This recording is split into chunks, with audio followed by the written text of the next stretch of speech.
24/7. News in the Mirror.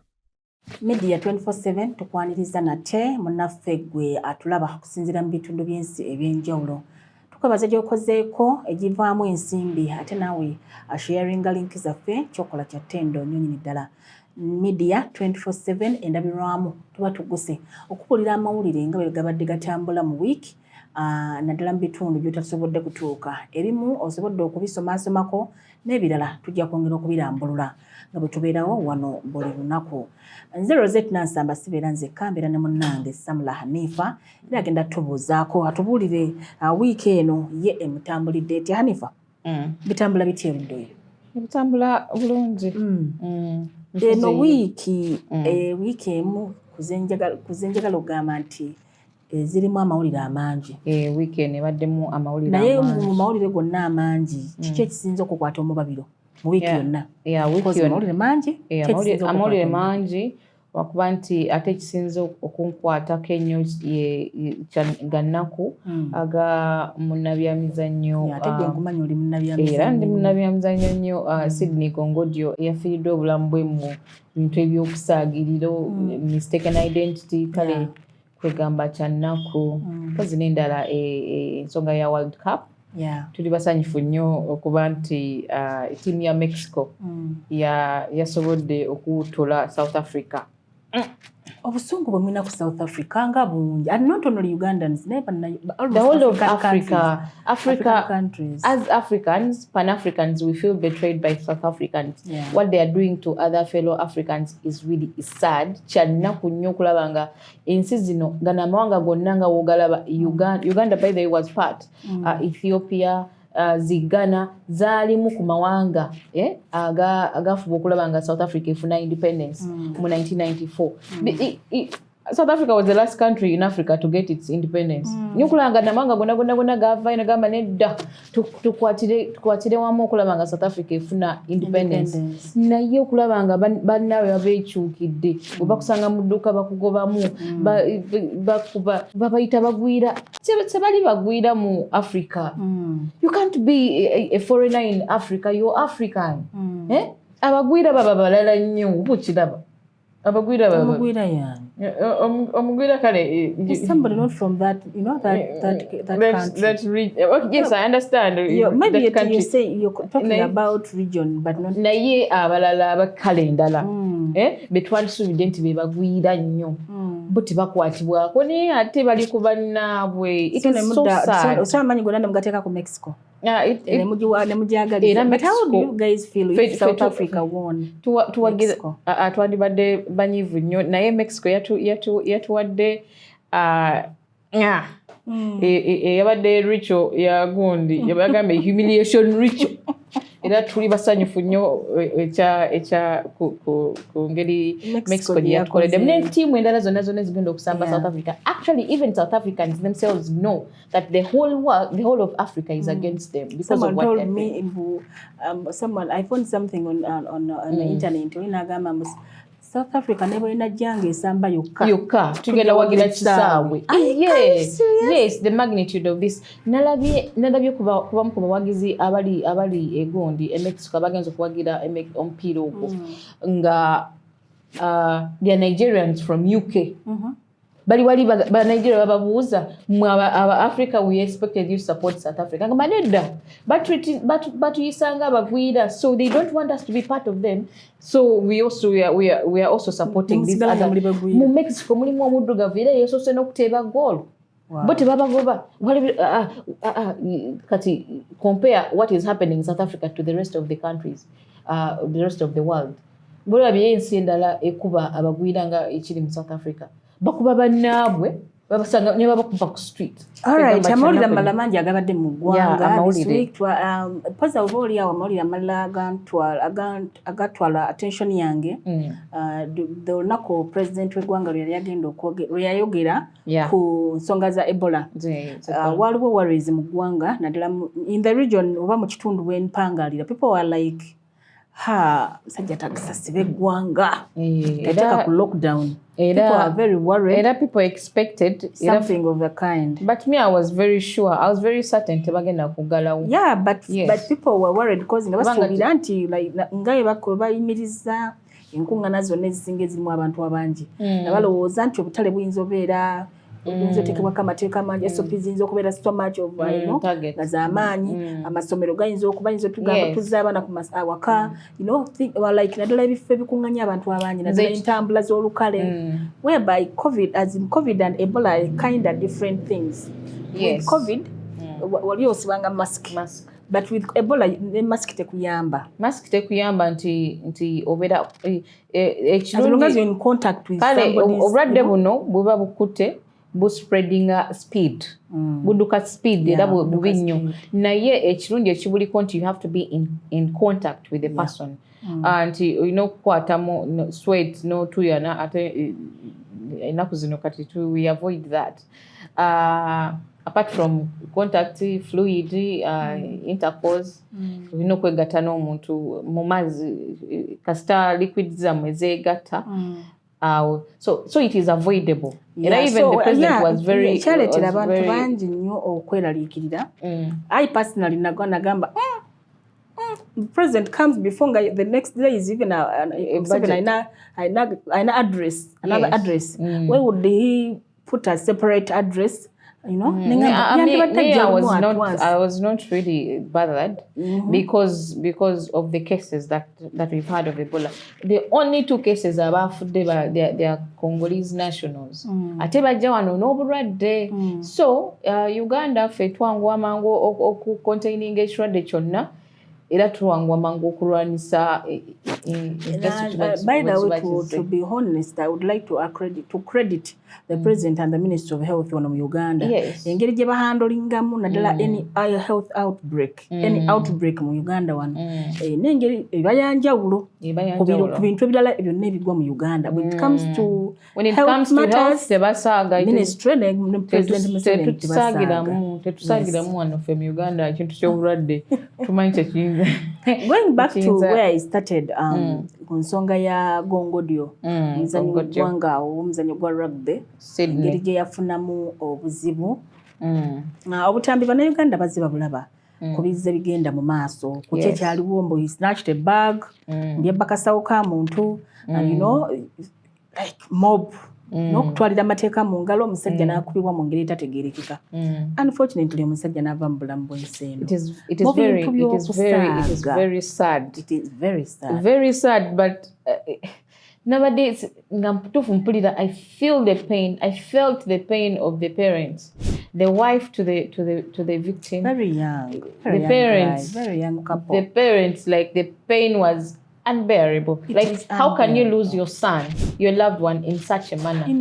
It is very terrible. And police, we commend the police ku bwangu bwe yakozesezza okulaba nga bano abakyenyigiddemu bavayo mangu. Ababoda banguwa nnyo mob justice. Yes. Nabadde nina abantu bengoberera nga boogera ku nsonga ezo. Abasinga bakute babadde ba boda. N'agamba nti babadde ba boda. But they're all borders. One videos ezitambula. Tebabadde ba boda. Babadde baani? Tebabadde ba boda. Baani?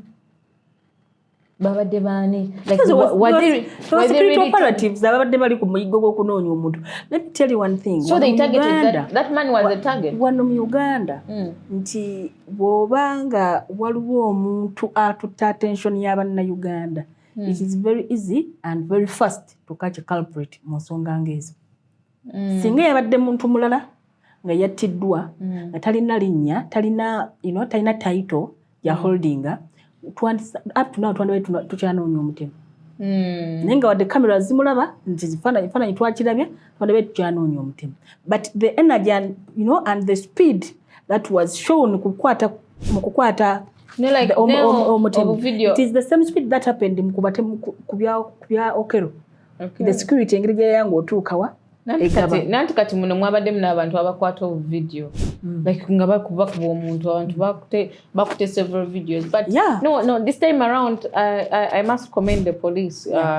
Yes, kubanga everyone felt the pain. Like, It was how so can you painful. kill someone innocent? It was so painful. All of ababoda ate ababoda abo be bali behind ebintu emize gino egy'obubbi eja mob bubbi kamuzite mob bubbi, like live along the mob justice bajjanga bangi then ne bakuba walabya aka video ka Zambia, aka video kali around Zambia areas bavudde ku border ne bakuba omuntu, like they have been doing the same thing. Omuntu abava mu bank, the person was coming from the bank, they follow them up bajjanga bangi ne bakuba ne baleta aka video kangi, so you don't know who is in the wrong, who is na mumbera bwetu kizibu n'okutaasa cause babera bangi bakwetoloola. But I saw with Sydney someone Bambi tried to save him. At first nga bakamukuba nagezako muddusawo nagamba soko ddukewo, but you first listen to the person. Baba mula musajja atunga musibi wa nviiri balaba ebode, so nga bagamba bwe bana babbira ddala ensawo ze, but still ensawo y'omukazi baba nga badde tebabbye ensawo, ensawo tebagitutte. Take the person to police. Police is everywhere. It was really sad. It's a sad moment. It was so unfortunate. But Gambia, I also want to commend the security organs. Yes. For now, abakwate betuli nabo bali ku remand. Yes, baba sibe baba ku remand. Baba sibe bagala nabo bawuzisibwenga okero bwewuzisibwa. But unfortunately now okero tetunalaba gye bigwera. Yes, waliwo honorable Ojo. Yes. Some honorable suggested nti chango gwa bano bagayi bavunanibwe ng'okero. Bana Uganda bangi bavudde ne bakiwagira bagamba yes, at least wetaga, because it happens ku kintu nga kituta attention y'abana Uganda. Yes, only that the law is very funny actually. Those guys might turn out to be innocent, so tomanya baloya but that guy who was mu video mukifananyi, who was putting on a yellow t-shirt, is it a yellow t-shirt? How would you even come out to tell him he's innocent? How do you even come out to tell him he's innocent? How can you get that whole thing, that big thing to hit someone? Yes. Why do you hit on the head? Hit somewhere, you weaken the person, but not beat the person to death. It's so sad. It's so sad, and we really want to okusasira family ya Sydney, mchala we alisebebbiwa wa mwaka gumu kyabadde kikwasa ennaku. Tusasira ne bannamizannyo babadde akolaki azanya na very young talent, very young. Tusasira bannamizannyo badde azanya nabo okulaba nga naye ebikolwa ebyo police tekoma ku speed yakwesiza ku ngongodyo, but should also happen ku bikolwa ddala ebirala byokutwalira amateeka mu ngalo. Ne bano ababodaboda abali mu katambi kano around Zambia nabo bakwatiddwa. Bodabodas do really help us, but sometimes when they're involved in such acts, we feel so insecure. Todamna basasira n'ogamba KCC had proposed to remove them from the city and you're like, let them go. Ekibi kigwana wala, like, but then Pambi, there are some who are really doing their job, trying to make ends meet. Ate nolaba nti bwe ate nga bakikoze lwa busungu basobola okulemesa bannaabwe. But there are those bad actors who are not even boda riders, but they are using masqueraders bakozesa bodaboda z'abanne okukola ebintu ng'ebyo. Okay, that is one of the issues that has happened throughout the weekend, which kitutte almost week in number wadde nga waliwo events endala ezibadde zigenda mu maaso. Wiiki y'emu tubaddemu n'ensonga z'okulayiza baministers, baddemu ensonga za budget reading, ministers okutwala offices zaabwe. Many of the issues that happen. Talking about swearing in of ministers, there are 4 ministers who have not sworn in yet. Yes, we have the ministers in question. Of course, people are still questioning their citizenship. Nalimanyi nti after being approved by the Committee of Parliament, the Appointments Committee, nti bagenda straight. Naye ssebo kirabika amateeka the appointing authority naye takyamala gakola bintu kati ssebo naye neteeka naye alikozesa tayagala mukwata nsobi. Era we have Shats Kuteesa, we have Dr. Lawrence Muganga, then we have Adonia and Echodo. Has Dr. Muganga... Naira tebala. No, yeah, Teya swearing in, but so like people were advising him, and you also was advising him. Nti asokave komo media. At least media. You see, try to akachogera kwano, and then of course we saw comments from people like Afayo nyo teacher. Yeah, it was too much. He wanted to prove so much. Yeah, he wanted to prove so much. He's Uganda. Of course, people know him. Musanja wachisa. Ayambi bana Uganda banji. Let him stay there. But he's doing a very good job I was talking to one of his friends. Nagamba, I just wish my friend knows intino wali wasinga wayagala ogenda. Ne Farida enyini yamuwandikira nagamba nti yamuyamba nnyo okola her masters era amusaba not to join this politics because politics is really politics can destroy all he has no politics is not that bad. Let's not dijabulula nnyo, but politics is dirty. It can destroy your reputation, and he has worked hard for it. Exactly. You work hard to build your name. No lizimba bulungi, but then after you get involved in politics and then ate whereby with politics tugenda kusima era if you become a public figure nga oyingide politics kusima they are politicians. Nawulidde musajja wange bayinza ogufo omutume rumors coming in after this interview he had with one of our friends Chisito. Oluvanyuma lwa interview omutume era naye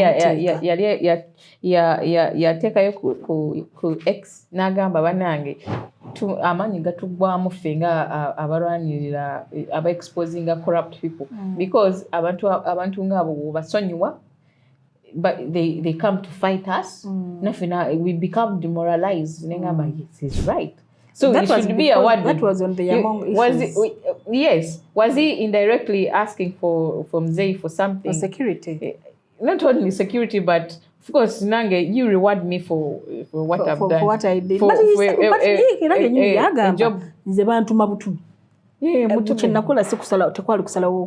He just gave me a letter you can read, and then the other command I had was to make sure after doing his job,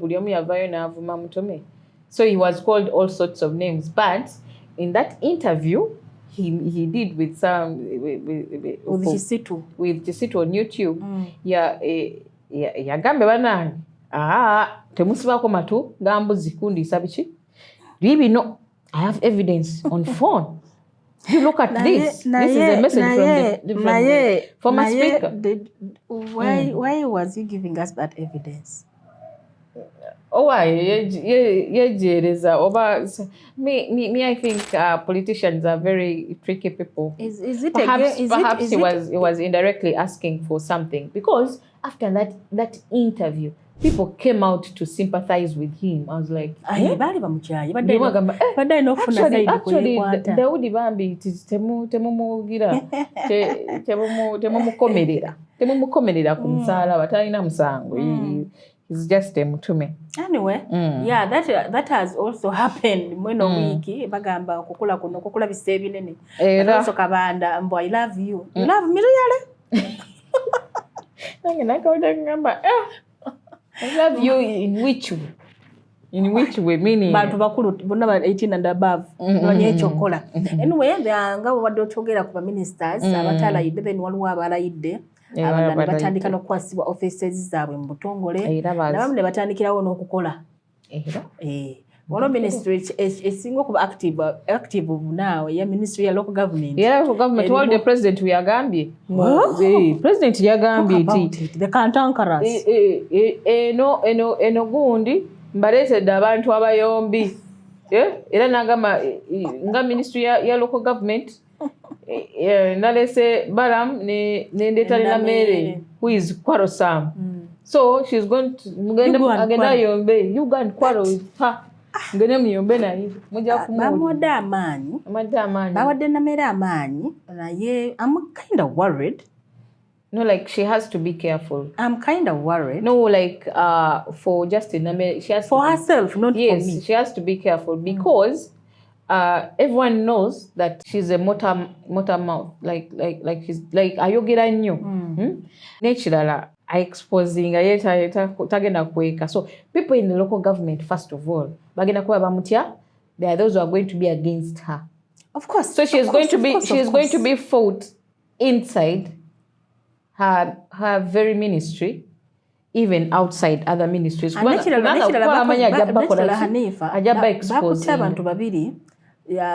is not so much of an exposure guy.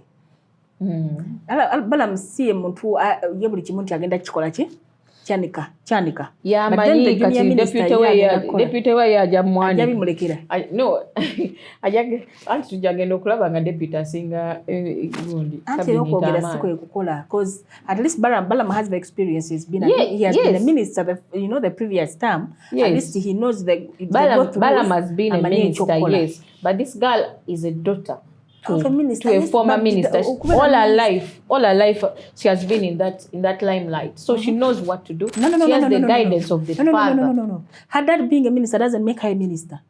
Yes, I know, but of course you're being guided by. Okay. The guidance. An apple doesn't fall far from the. Guidance is okay. Yes, but Balaam has been active in the ministry. Balaam wabivulu. Ono mwana yeye yazze kukola politics. Era mzee yamlese nabagamba we are going to quarrel. Let's wait and see. Gawe nkugambye nti no abakulu abasinga bali mu kutwala offices zaabwe.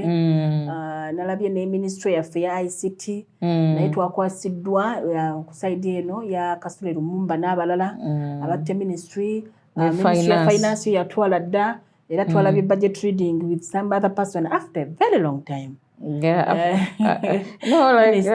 Minister for economy, money is coming against it. Money is coming, Bambi. I saw him ali happy. Obagama, Katika, now I can rest. I think so. Yeah, I think, by the way, I think he's satisfied. Matia Kasaige is satisfied with the position. Yes.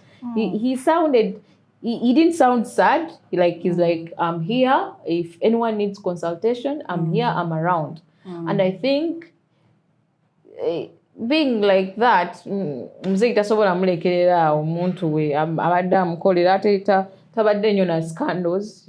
Tabadde nnyo na scandals. He's not a scandalous person. Yayogera kimu, he speaks his mind. N'amabaati we gajja yayogera, he spoke his mind and Nagamba, I found the iron sheets in my compound. I did not request for them. They were here. Budget, but naturally, people missed the budget reading because as a session, it will have very long hours. You're even called to doze. By the way, during Kasaija's term, yes, all the time he has read the budget. That is one of the reasons why people miss Kasaija. Yes, they are going to miss him for that. They're going to miss him for that. Banga is someone who jokes around.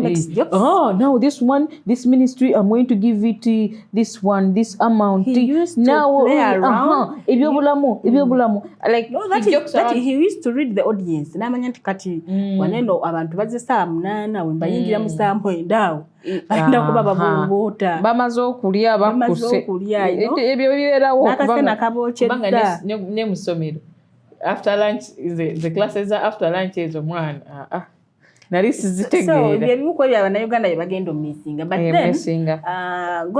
going still to the budget reading. Budget reading, budget is one of the things that has Uganda. Cause misolo mingi. Emisolo gyo gyeyongedde kubanga ku mafuta bayongeddeko enusu bibiri. The budget itself is big. Budget being tia 84.4 trillion. That is too much. Yes, kati kubanga tubadde tusuubira nti budget gye tugenda maaso erina okubanga ekendeera. Nekirabika buli bye tweyongera mu mwaka our needs increase.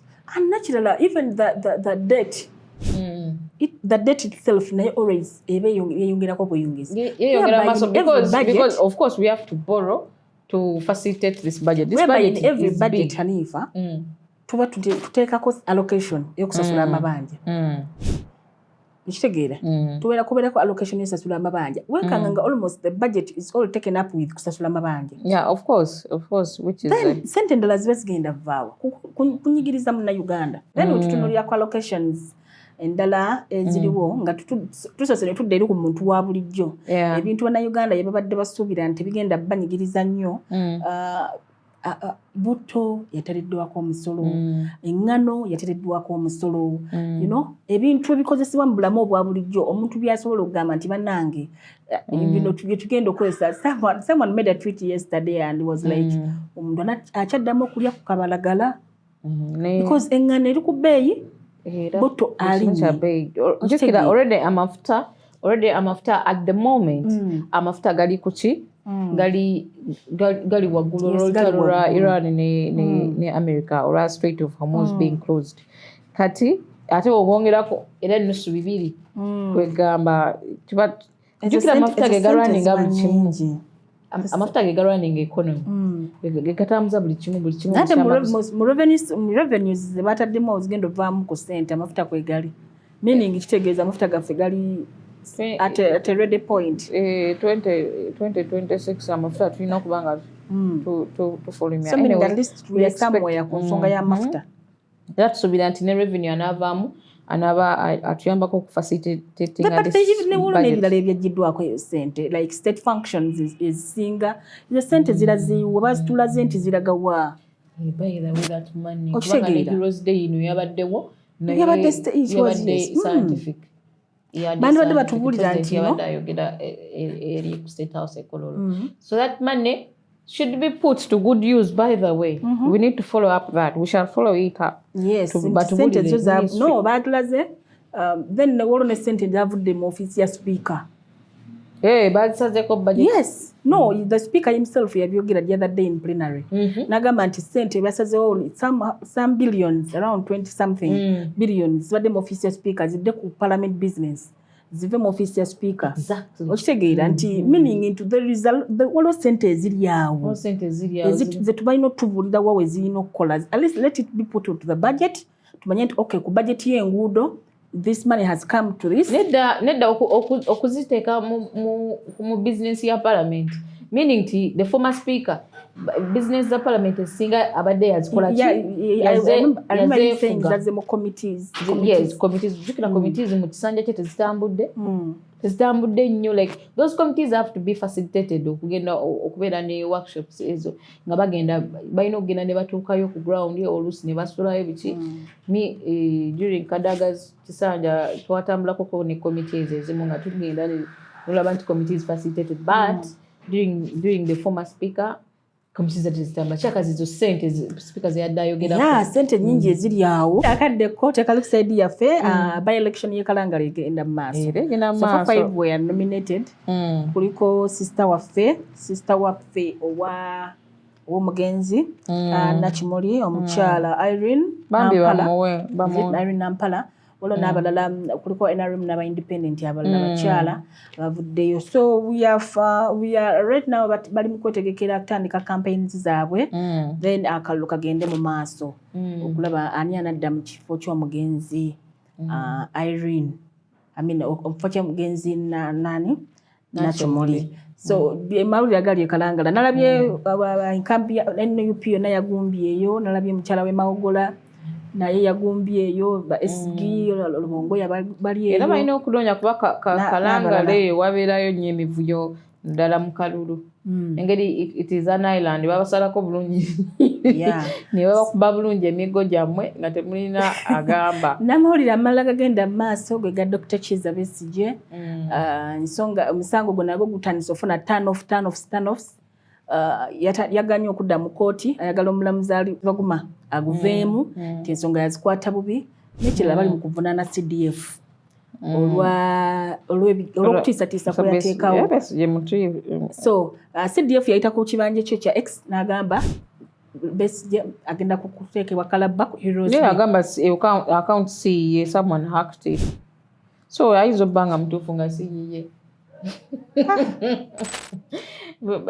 oba ayinza ogamba ebyo season abwandika yes it is very possible. It is very possible ayinza ogamba nti siye kisoboka muna ekyomanya but okuvunana kati Besigye kwaliko yagala avunana CDF olwa Max yakola ku X nti agala musa ku kalabba bo bagala tandika kulaga evidence ate oludda lwa Besigye lugamba they are not ready. Naye government yegamba nti naye tebali mu kugamba baguma ave mu musango ayiso baguma nga alinga akkiriza anyway ebintu by'omusango gwa Besigye ebyo biwanvu ali mu kukkiriza ave mu musango ogwo biwanvu ogwa Besigye ogwa treason giri kati myaka giri mu 2 nga Besigye ali mu kkomera okuva lwe yakwatibwa okuva mu ggwanga lya Kenya ku misango gy'okulya mu nsi olukwe wamma bannaffe abaabumu alutyo performance baana bato abazina amazina amalungi tusaba otuwa emirimu tujje tuzine ku mukolo gwo gwonna mukolo gwa mbaga kwanjula kuhingira mukolo gwa corporate and organizations mwina abaganya bava ebweru mwina abantu mwagala osanyusa mutuyite tujje tuweese omukolo gwammwe ekitiibwa fe abaabumu cultural performance tusangibwa Bweyogerere Kirinnya era tulina offices osobola okutusanga kole kintu kimu kyokka tunoonyeeko ojja kuba ofuna services ennungi ate tetuseera tukolera ddala ebisale ebijja mu nsawo yo okusobola okuweesa omukolo gwo ekitiibwa naffe bwe tukkiriza nti bwe tunaakola omukolo ogw'ekitiibwa ojja kuba osobola okutuwa bakasitoma abalala so tunoonyeeko tusangibwa Bweyogerere Kirinnya abaabumu cultural performance nga bwe mutegeeza nti baana bato abazina amazina amalungi ngenda kuwa namba zaabwe naye nga ku screen kweziri kuliko ya 0705 622026 oba 771850058 bebaabumu cultural performance ate banaffe abagapana stones and concrete limited basangibwa Mukono Ntaawo bano nno balina amayinja amalungi gweyagala ozimba ennyumba ey'ekirooto ennungi ennyumba empangaazi yogenda ozimba n'abazzukulu bagisangewo ng'era ekyali ennungi gweyagala ozimba ennyumba eyo gy'olaba mu bifaananyi ne weegomba erina amayinja amalungi agogennyini golaba ku screen agapana stones and concrete limited ngende Mukono Ntaawo ojja kuba ng'ate obafuna balina amayinja gonna agakalangala agamazera Kenya stones black purple garoga stones gonna bagalina ojja bafuna ku 0772594850 oba ku 0704888441 banaffe agapana stones and concrete limited so nga tunaffe media 24/7 naffe tukusaba ojjo partneringe wamu naffe tusobole okuba nga ate tukutuusaako ekirungi gweyagala okulanga naffe era still ojja kuba nga otunoonyako ku mikutu gyaffe tusobole okutuusaako services ennungi jangu olange naffe osobole okutuuka mu bitundu byonna gy'otasobola kutuuka gwe ng'omuntu ne bizinensi yo tusobole okugikuba abantu mu maaso mbadde Rosette nange mutugenda ssuka wano mbadde ne Samlanifa.